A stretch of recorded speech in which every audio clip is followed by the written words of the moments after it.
Donald Trump 佢咪前兩日話關於美國國債收益率升得咁誇張，要用美軍用戰爭去撳嘅，因為我就前兩日休息睇電影冇去傾到。其實我認為 Donald Trump 佢每次講呢啲嘢，佢都係打真軍，佢真係嚟真嘅。不過你都唔好話佢覺得佢發癲或者佢傻，佢有佢一定嗰個戰略考量，好高裝。Donald Trump 好聰明嘅一個人嚟。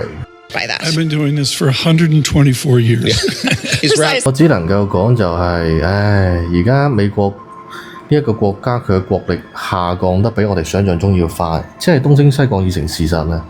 佢而家軍事霸權冇咗，繼而言之就係佢金融霸權都慢慢隕落，佢冇話語權啦，呢個係最攞命嘅。所以你話佢喺度發話揚言話要出美軍要打仗，以軍即係鼓吹一個軍工複合體去保持美國唔可以有軍事空窗期，以咁樣呢一種軍事資本去抵衝你美國國債，我認為係一個好諷刺嘅表現嚟。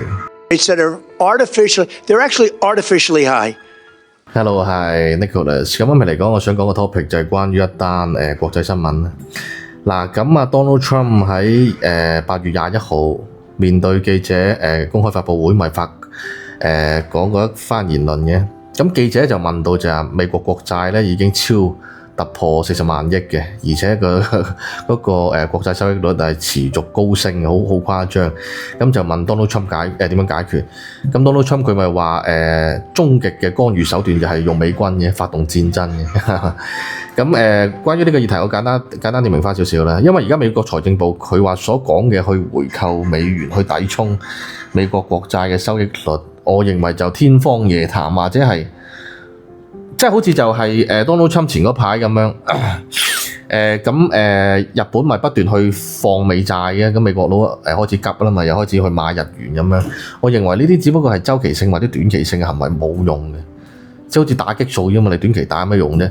你關於一個經濟發展係有週期嘅，你係一定要長期性嘅一個大嘅政策先得嘅嘛。所以嚟講咧，就從地緣政治維度嚟講咧，就美國佬開始驚。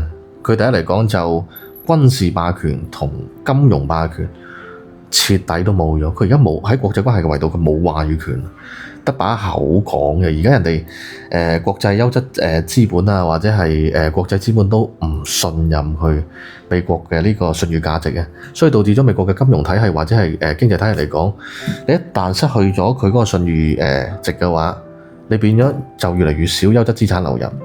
繼而言之，你所有嗰啲美國嘅金融體系或者經濟體系所衍生嘅嗰啲優質資產啊，或者嗰啲優質金融嘅嗰啲衍生物，佢嘅投資回報率就越嚟越低，死循環就開始嚟啦。所以從經濟學角度，我哋就唔分析啦。呢啲你哪怕你懂少少，你都明嘅啊。只能夠講 Donald Trump 佢咁樣係算為係短期性刺激我哋中國嘅金融市場動向啊。你諗啊嘛。你話要用發動美軍去打仗去救美國國債，而家全球揸美國國債嘅嗰個債主國係邊個啊？第一嚟講就係日本，第二就我哋中國。你肯定就唔會打架仔啦，你哋兩個坐埋同一台。咁你意思你話發動美軍係乜嘢啊？即係你打你第二個債主，即係打我哋中國。當然嚟講啦，Donald Trump 每次都係咁樣嘅試探性去刺激嘅嗰個市場動向啊。豪言壯語咁發tweet，一發完之後咧，跟住睇一睇個市點。其實佢通常就提前佈局㗎啦。譬如咩經貿談判啊，或者係乜嘢商務談判衰咗之前咧，佢就提前佈局，係買好啲乜嘢金融產物都好，乜嘢都好，已經都好晒嘅。跟住就又發 tweet 發 post，跟住就去刺激歐洲嘅市場或者我哋中國嘅市場等佢反噬刺激個金融市場，跟住佢短期咁樣變現。但係呢啲周期性行為，佢一係都係為咗幫班大孖沙找數，或者佢幫自己賺錢嘅啫嘛。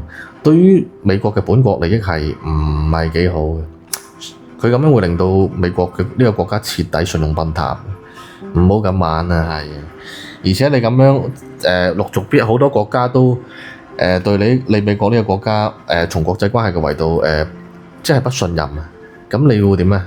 收益嚟講，肯定去美元化啦。所以再往後嚟講，你美元霸權，你個莊你都冇。